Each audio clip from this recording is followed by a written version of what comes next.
नमस्कार, स्वागत है आपका। आप देख रहे हैं बिजनेस आज तक, जिसमें कारोबार जगत की हर छोटी बड़ी खबर से हम आपको रूबरू कराएंगे। बुलेटिन की शुरुआत करते हैं टॉप 10 न्यूज से। एसबीआई इकोरैप की रिपोर्ट में जून और अगस्त में रेपो रेट बढ़ाए जाने का अनुमान जाहिर किया गया। 2022-23 में कुल 75 बेसिस पॉइंट्स की बढ़ोतरी का अनुमान। आरबीआई के बाद यूएस फेड ने भी ब्याज दरों में ½ की बढ़ोतरी की। महंगाई से निपटने के लिए 2 दशकों में सबसे बड़ी बढ़ोतरी। आईसीआईसीआई और बैंक ऑफ बड़ौदा ने आरबीआई के ऐलान के बाद ब्याज दरों में किया इजाफा। रेपो रेट से लिंक ब्याज दरों में की बढ़ोतरी।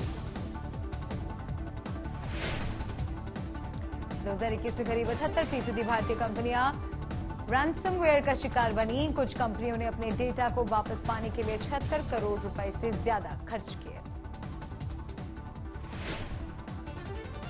स्पाइस जेट मामले में एआईबी करेगी मुंबई दुर्गापुर विमान हादसे की जांच। 3 क्रू मेंबर समेत 17 लोग हुए थे घायल। क्रेडिट कार्ड के नियमों में बदलाव के बाद 1 जुलाई से बिलिंग साइकिल बदलने का मिलेगा मौका। ग्राहकों को होगा फायदा। दिल्ली के एक स्कूल में भारतीय वायुसेना ने करियर फेयर का आयोजन किया। वायुसेना में नौकरी के अलग अलग विकल्पों की वंदना इंटरनेशनल स्कूल के बच्चों को दी गई जानकारी।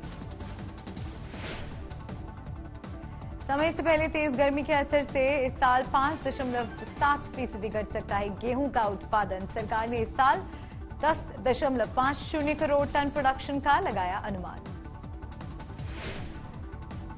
गेहूं की कम खरीद और निर्यात के बावजूद देश में गेहूं का भरपूर स्टॉक होने का सरकार ने दिया भरोसा। निर्यात के लिए मिस्र, टर्की और यूरोपीय यूनियन के कई देशों ने खोले दरवाजे।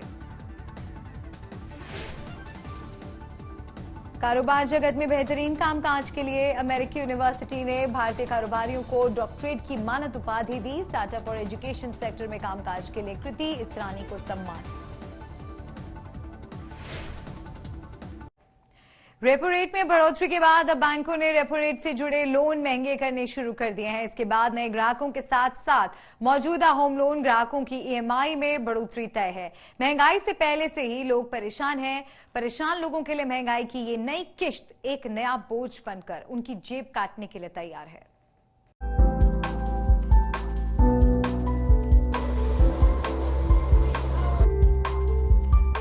आने वाले दिनों में लोगों के लिए घर खरीदना महंगा हो जाएगा।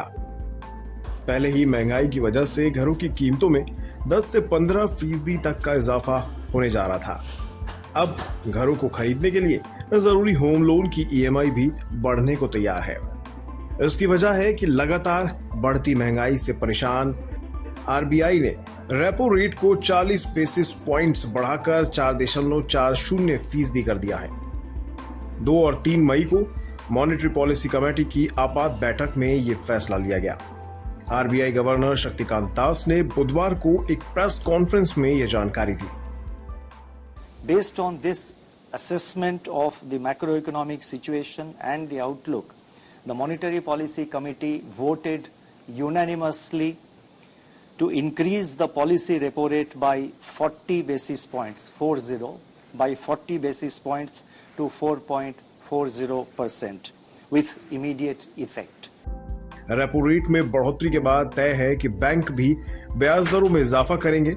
अगर बैंक भी 40 बेसिस पॉइंट का इजाफा करते हैं तो आइए देखते हैं आपकी ईएमआई कितनी बढ़ जाएगी।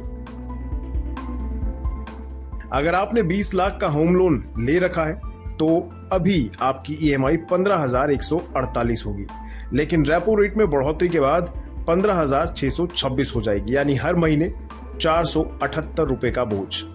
अगर आपने 30 लाख लोन ले रखा है और अभी 22,722 रुपए ईएमआई चुकाते हैं तो बढ़ोतरी के बाद 23,439 रुपए चुकाने होंगे, यानी हर महीने 717 रुपए का बोझ। अगर आपने 40 लाख का लोन ले रखा है और आपको 30,296 की ईएमआई देनी होती है तो बढ़ोतरी के बाद ये 31,253 रुपए आपको चुकाने होंगे, यानी हर महीने 957 रुपए की बढ़ोतरी। ध्यान देने वाली बात यह है कि आरबीआई ने रेपो रेट में 40 बेसिस पॉइंट की बढ़ोतरी की है, लेकिन बैंक कम से कम 60 से 70 बेसिस पॉइंट का इजाफा कर सकते हैं। इसकी वजह यह है कि आरबीआई ने सीआरआर भी आधा फीसदी बढ़ाकर 4.5% कर दिया है। सीआरआर यानी कैश रिजर्व रेशो। इसका मतलब है कि बैंक को अपनी इतनी नकदी आरबीआई के पास सुरक्षित रखनी होगी जिस पर किसी तरह का ब्याज नहीं मिलता है। अब बैंक के पास कर्ज देने के लिए कम रकम होगी तो बैंक की लागत बढ़ जाएगी, यानी बैंक की कॉस्ट ऑफ फंडिंग बढ़ जाएगी, जिससे उन्हें लोन ज्यादा महंगा करना होगा। ऐसे में मुश्किलों से पटरी पर लौट रहे रियल एस्टेट सेक्टर के लिए भी नई चुनौतियां खड़ी होने वाली है। रेपो रेट को ऑलमोस्ट 40 बेसिस पॉइंट से बढ़ाया है, जिससे अब लेंडिंग रेट बढ़ने के काफी चांसेस हैं। बट रियल एस्टेट इंडस्ट्री को इसका पहले से ही आइडिया था, बिकॉज इन्फ्लेशन को कंट्रोल करने के लिए आरबीआई ने कुछ स्ट्रॉन्ग मूव्स तो लेने ही थे। रियल एस्टेट में पिछले 2 से 3 साल में काफी कुछ उतार चढ़ाव हमने देखे हैं, और इसी उतार चढ़ाव के दौरान बीच में अभी काफी रेट कंस्ट्रक्शन रिलेटेड जो स्टील है, सीमेंट है, टाइल है, अन्य चीजों के काफी रेट्स बढ़ गए हैं। खास बात है कि जिस महंगाई को थामने के लिए ये कदम उठाए जा रहे हैं, उसके बावजूद महंगाई कम होने के आसार नहीं है। इससे केवल महंगाई बढ़ने की रफ्तार धीमी होगी, यानी लोगों को महंगाई से जल्द राहत मिलने की उम्मीद नहीं है। ब्यूरो रिपोर्ट, आज तक। एलआईसी के आईपीओ को पहले दिन उम्मीद के मुताबिक रिस्पांस नहीं मिला है। इसमें हिस्सेदारी को लेकर सबसे ज्यादा उत्साह पॉलिसी धारकों में देखने को मिला है। आईपीओ में निवेशकों की भागीदारी बढ़ाने के लिए अब शनिवार को भी बोली लगाने की मंजूरी दी गई है। इसके साथ ही निवेशकों की सहूलियत के लिए रविवार को बैंकों को भी खोलने के निर्देश दिए गए हैं।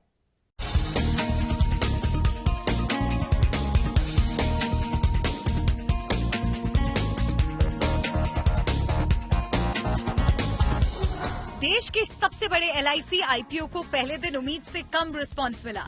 आरबीआई के रेपो रेट बढ़ाने के ऐलान से निवेशकों के हाथ मायूसी लगी। इससे न केवल शेयर बाजार में गिरावट आई, बल्कि एलआईसी के आईपीओ को लेकर भी दिलचस्पी में कमी आई है। दरअसल रेपो रेट बढ़ने के बाद निवेशकों को आशंका है कि अब उन्हें पहले जितना रिटर्न नहीं मिलेगा। आंकड़ों के मुताबिक एलआईसी आईपीओ पहले दिन केवल 66% भर पाया। इसमें सबसे ज्यादा हिस्सा पॉलिसी धारकों का भरा, जो 1.95 गुना था। कर्मचारियों का हिस्सा 1.15 गुना, खुदरा निवेशकों का हिस्सा 60% और गैर संस्थागत निवेशकों का हिस्सा सबसे कम महज 27% ही भर पाया। इस तरह कुल 16.20 करोड़ शेयरों में से 11.25 करोड़ शेयरों के लिए ही निवेशकों ने बोली लगाई। जानकारों का भी मानना है कि आरबीआई के अचानक रेपो रेट बढ़ाने से आईपीओ पर असर दिखना तय है। आरबीआई ने यहाँ पर पॉलिसी का अनाउंसमेंट किया है, या फिर ये कहें कि इंटरेस्ट रेट को इंक्रीज किया है। उसकी वजह से लिक्विडिटी क्रंच की जो स्थिति आने वाली है, उसकी वजह से मार्केट स्पेकुलेशन में काफी हद तक डाउनफॉल देखने को मिल रहा है, और इसी वजह से एलआईसी के आईपीओ पे पूरा सब्सक्रिप्शन देखने को अभी नहीं मिल रहा है। लेकिन चूंकि यहाँ पर एलआईसी के फंडामेंटल काफी स्ट्रांग हैं, तो ऐसे में मार्केट में अगर थोड़ी बहुत गिरावट होगी तो उसका एक इम्पैक्ट जरूर टेम्पररी बेसिस पे देखने को मिल सकता है। लेकिन अभी भी एलआईसी का आईपीओ काफी अट्रैक्टिव है और यहां पर निवेशकों को काफी अट्रैक्शन दे रहा है। एलआईसी के इशू को सफल बनाने के लिए सरकार ने निवेशकों को कुछ और सहूलियतें भी दी हैं। अब निवेशक शनिवार को भी पैसा लगा सकेंगे। इस तरह से निवेशकों को कुल 5 दिन पैसा लगाने के लिए मौका मिलेगा। एलआईसी का आईपीओ 9 मई को बंद होगा और 17 मई को शेयर बाजार में लिस्ट होगा। 902 से 949 रुपए के भाव पर इस शेयर को जारी किया गया है। इससे पहले एंकर निवेशकों के लिए जारी 5,600 करोड़ रुपए का हिस्सा पूरी तरह से भर गया था। ऐसे में अब आरबीआई के ऐलान के बाद कितना प्रीमियम निवेशकों को मिलेगा, ये देखना दिलचस्प होगा। इसके साथ ही आरबीआई ने बैंकों को कहा है कि वे आवेदन को जमा करने के लिए रविवार को भी बैंकों की ब्रांच खोले रखें। इससे निवेशक बैंकों में रविवार को आवेदन जमा कर सकेंगे और इसका प्रोसेस सोमवार को होगा। आज तक ब्यूरो। बिजनेस आज तक में आज के लिए बस इतना ही। देश और दुनिया की तमाम खबरों के लिए देखते रहिए आज तक।